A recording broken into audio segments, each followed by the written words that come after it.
Dhomat e Hetusisë, nga dhomat e Hetusisë lidheshi me katin e dytë. Po? Te 313 gjithmonë. 313, edhe ktheu djathtas ai e prori im që punuam ca kohë bashkë, edhe i thot gardianit, hape këtë derë këtu, shikoj unë, Biruca 39, shikoj edhe një gardiana, ishin 2 veta, ishte sektor grash, po kishin fut dhe 3-4 byroista në atë sektorin e grave. Te sektori grave kishin futur me Zali? Po. Po pse? Po, ishte edhe me qetë dhe me i kontrolluar aty. Te sektori grave? Po. Lejoj kjo? Po lejohet sepse nuk do flenë atë, se cili ka dhomën e vetë me i kequr. Se thashun këto, po, te theti, po, te sektori grave? Lejohet. Lejohet. Po, dhe?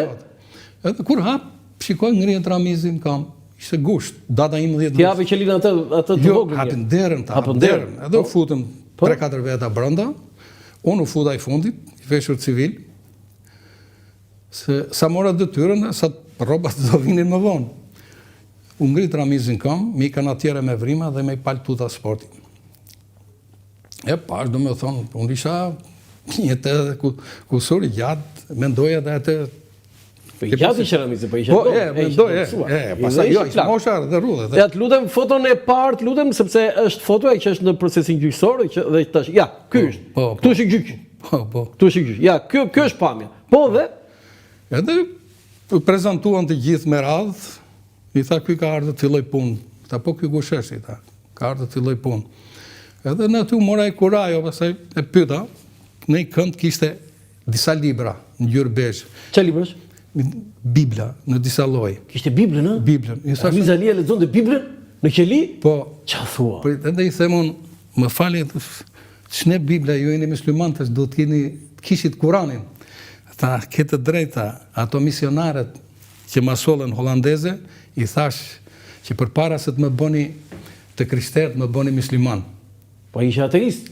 Po, pra, i tha për tani në lidhje muhabeti, se s'do më thoshte moj që unë jam ateist aty për në moment. Jo, e vërteta është që Ramiz Alia ishe ateist. Ishte ateist, po, aja tha, si duket e ka thonë edhe me kunja atyre, ju për para se të bëni të krishterët, më bëni musliman. Po, sepse origjina e Ramiz Alis ishe musliman nga Shkodra. Po. Edhe aty gjeta i moment të dytin kuraja, thash, a mund të bëjë dhe një pyetje? Po, më tha moj edhe, i qeli qik fytyra. Edhe drejtori që ndroj, po më shikon dhe komunikimin. I thash, Biblia si libri me i vjetër në botë. Dhe Iliada e Homerit. Thonë se Iliada e Homerit është përpunuar vit pas viti. Po tek Biblia qëndron përpunimi, këtu qëndron sekreti Biblës. Që nuk është përpunuar gjatë gjithë kohës që kur është hedhur në letër. E tha ai? Tha Ramizi. Po? Dhe prandaj quhet dhe libri i pandryshuar. Ose si që ka quajtur dhe Henrik Heine, më tha, libri i librave, ku shkrimtarët, poetët, edhe shumë personalitetet të kohës kanë marrë frymëzim nga Bibla. Nga Bibla. Dhe ai lexoi, po sa lloj Biblash kishte? Po kishte, japni me shkurtime rreth Zotit, se rreth. Tani kjo bëri që ta lexoje ti Biblën? Jo, ta lexoje, pastaj kalom unë kisha lexuar edhe un fragmente, po nuk kisha.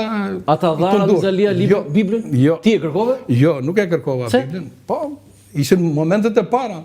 Jo, më vonë, po se më vonë. Po më vonë unë e kisha, se i mora Biblat në shtëpi, se kishe Kur'anin, kishin gjithë. Jo Ramizit.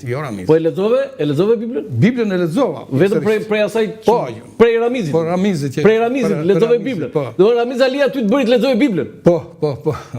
Kur mbarove të lexuari Biblën, ndjeve në kishte gjëra shumë që më vonë mësova që në Bibël janë 3 fjalë nga shqipja jonë e vjetër, që para 3000 vjetësh. Midis atyre është dhe fjala urim.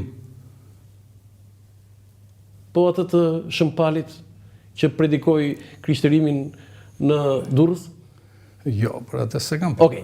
Tani, 67 vjeç ishte Ramiz Alia, plus minus. 68 mund të jetë në atë moment kur kam qenë unë. 68 për 69. Si ishte jeta e tij? Mund më përshkruash një ditë, ç'a bënte presidenti i Republikës? Do thënë njeriu që sa kishte lënë postin e presidentit, u fut në burg. Faktikisht një burgosër ka atë ritualet 3 herë në ditë. Çohet mëngjes, që do marrë gotën e çajit. Do të thotë jo, më thuaj ç'a bën Ramizi. Po këtë desha të flas, edhe do dalë edhe te Ramizi. Bën takëmet mëngjesit në tualet, lan shoqëroi pjatën. ti? Jo, nuk e shoqëroi. Po në tualet. Po në tualet e shoqëronte gardiani. Po mi pra, flasë e shoqëroi gardian. Po. Ti mbi këshyri gjithçka. Po, në moment e kam shoqëruar dhe unë deri ke. Patjetër, po ti ishe shefi, do të thonë ai shkonte në tualet. Po. Kthehesh? Po, fillonte në orën 9 dilte në ajrim. Po. Ande mëngjesin aty një. Mëngjesin e hante, mos i mbaronte, lante pjatën ose lugën. E ande në qeli apo në qeli s'ka, qeli. Nuk kishte. Qeli ishte këmbkryq atje. Në qeli tërë një dyshek atje dhe në këmbkryq. Atje hante edhe. Po. Ç'ande mëngjes?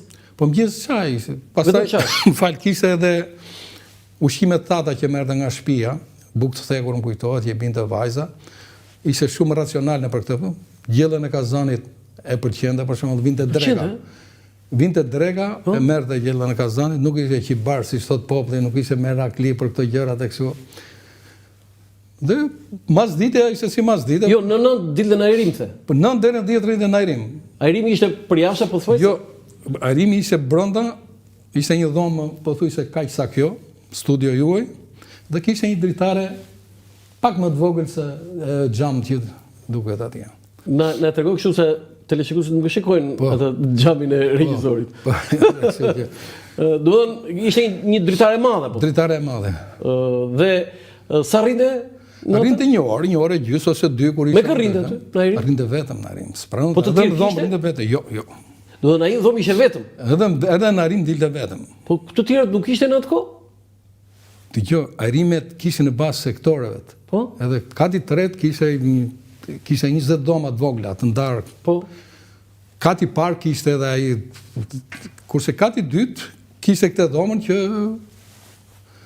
dilte Ramizi. Vetëm Ramizi aty. Ramizi dilte te ajo dhe gratë. Po Ramizi Koçidoni kishte bashkë me gratë? Koçidonte kur ndroheshin. Jo, dera. Po. Ku ishte dhoma e ajrimit, komunikonte me të 3 katet. Me 3 katet. Edhe aty kalonin në çdo sas të burgosur. Plus ishte edhe hetusia nga kati dytë që përkonte kati dytë. Se ka qenë hetusia, po i mend se un kam bërë reportazhe, kam shkruar, kam intervistuar brenda në te burgu 302.